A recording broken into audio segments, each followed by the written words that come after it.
శ్రీ గురుభ్యో నమః. శ్రీమాత్రే నమః. మా భక్తి టీవీని ప్రోత్సహిస్తున్నటువంటి మా ప్రేక్షకులందరికీ ధన్యవాదాలు తెలియజేస్తూ 17 నవంబర్ నుంచి 23 నవంబర్ వరకు గల కాలానికి రాశి ఫలితాలు ఎలా ఉన్నాయి, ద్వాదశ రాశుల వారికి ఏ ఏ స్థానాల్లో ఉన్న గ్రహాలు లాభిస్తున్నాయి, ఏ ఏ స్థానాల్లో ఉన్న గ్రహాలు ఇబ్బందికరమైనటువంటి ఫలితాలను ఇస్తున్నాయి అనేది తెలియజెప్పుకుని అలాగే పరిహారాలు తెలియజెప్పుకుందాము.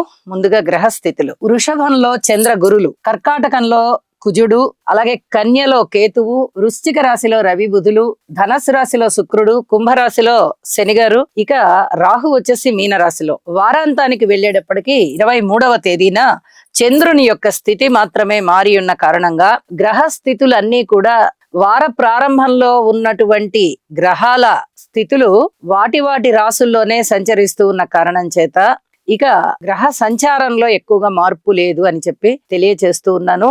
చంద్రుని యొక్క స్థితి మటుకు సింహ రాశిలోకి వచ్చి ఉన్నది. ఇక ఈ వారంలో ఉన్న గ్రహ సమ్మేళనాల దృష్టుల ముఖ్యాంశాలు ఏమిటి అంటే, గురు చంద్రుల యొక్క కలయిక జరుగుతూ ఉంది. చంద్రుడు ఉచ్చలో ఉన్నారు. ఇది చాలా అద్భుతమైనటువంటి గ్రహస్థితి అని చెప్పాలి. అయితే గోచారంలో యోగాలు చాలా తక్కువగా అమలులోకి వస్తాయి.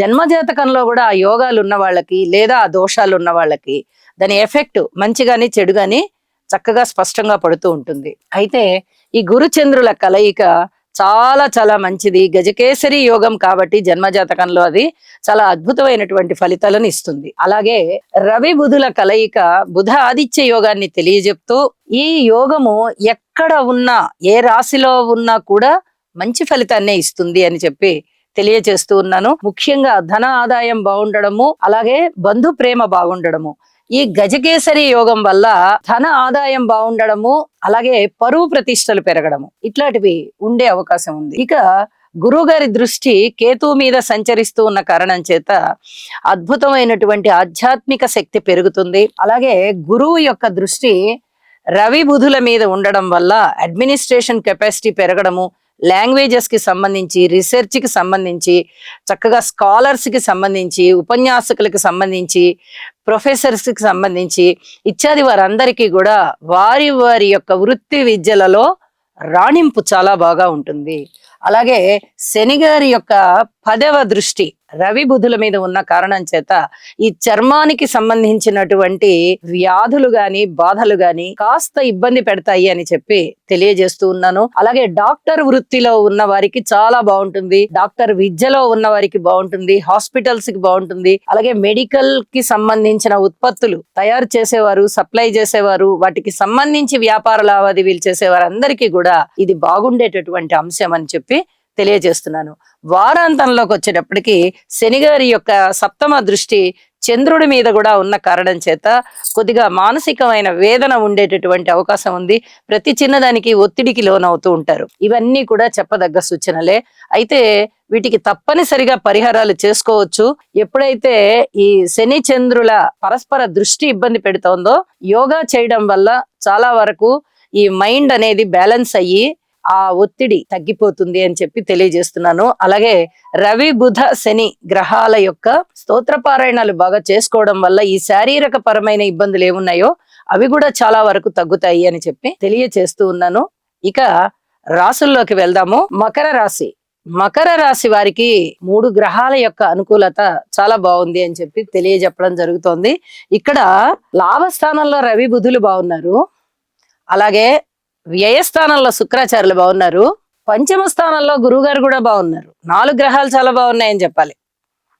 అనుకూలమైన ఫలితాలు అన్ని విషయాలలోనూ అనుకూలంగానే ఉంది. వీరికి సంతానం చాలా బాగున్నారు.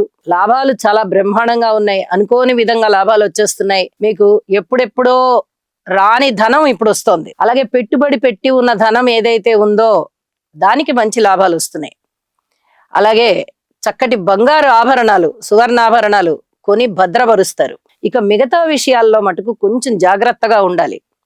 అంటే గురువు గారి యొక్క 9వ స్థాన దృష్టి చాలా విశేషమైన దృష్టి రాశి మీద పడుతూ ఉంది. ఏలినాటి శని ఉన్నప్పుడు ఇలాంటి దృష్టి ఉండడం ద్వారా మీకు ఏలినాటి శని బాధ అసలు ఎటుపోతుందో తెలియకుండా ఉంటుంది.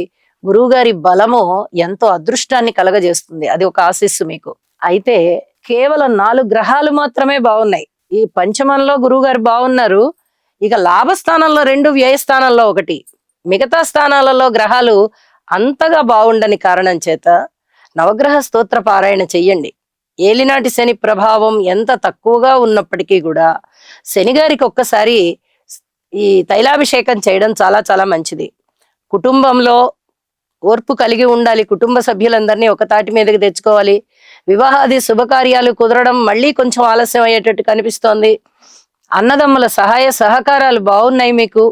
అయితే రాహు గారి యొక్క స్థితి చాలా బాగుంది. అంటే మీకు 5 గ్రహాలు చాలా బాగున్నట్టే లెక్క అని చెప్పుకోవాలి. ఇక్కడ శని గారి బలము కేతు బలము లేదు. 2 ప్రధాన గ్రహాల్లో 4 ప్రధాన గ్రహాల్లో 2 గ్రహాల బలాలు చాలా ఎక్కువగా ఉన్నాయి.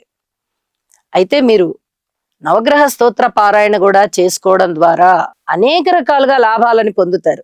ఇది చాలా చెప్పదగ్గ సూచన. ఇక మాతృవర్గ రీత్యా కానీ లేదా బంధువర్గ రీత్యా కానీ, వివాహ బంధంలో భార్యాభర్తల రీత్యా గాని, ప్రయాణాల రీత్యా గాని, పితృవర్గం ద్వారా గాని, ఉద్యోగ రీత్యా కానీ, విద్యార్థులు కానీ, స్త్రీలు కానీ, కార్మికులు, కర్షకులు, నేత పనివారు, చేతివృత్తుల వారు, ఇత్యాది వారు ఎవరి రీత్యా అయినా తీసుకోండి, మీరు ఓర్పు కలిగి ఉండాలి. అదృష్టం వెన్నాడుతోంది. ఆ అదృష్టం వల్ల మంచి పనులు జరగాలి తప్ప మీ ప్రత్యేక కృషి వల్ల మంచి పనులు జరుగుతాయి అని చెప్పడానికి రాదు.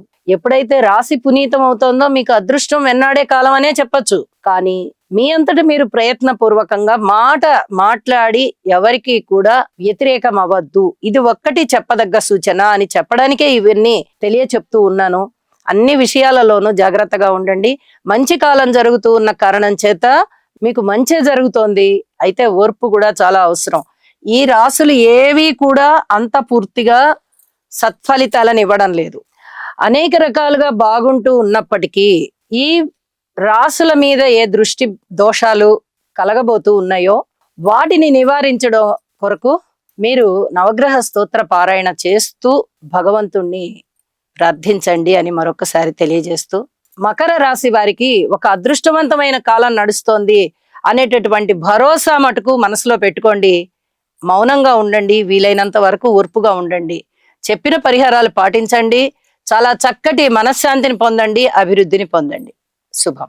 కేతు గ్రహం యొక్క అనుకూలత కొరకు ఫలాశ పుష్ప సంకాశం తారకాగ్రహమస్తకం రౌద్రం రౌద్రాత్మకం ఘోరం తం కేతుం ప్రణమామ్యహం.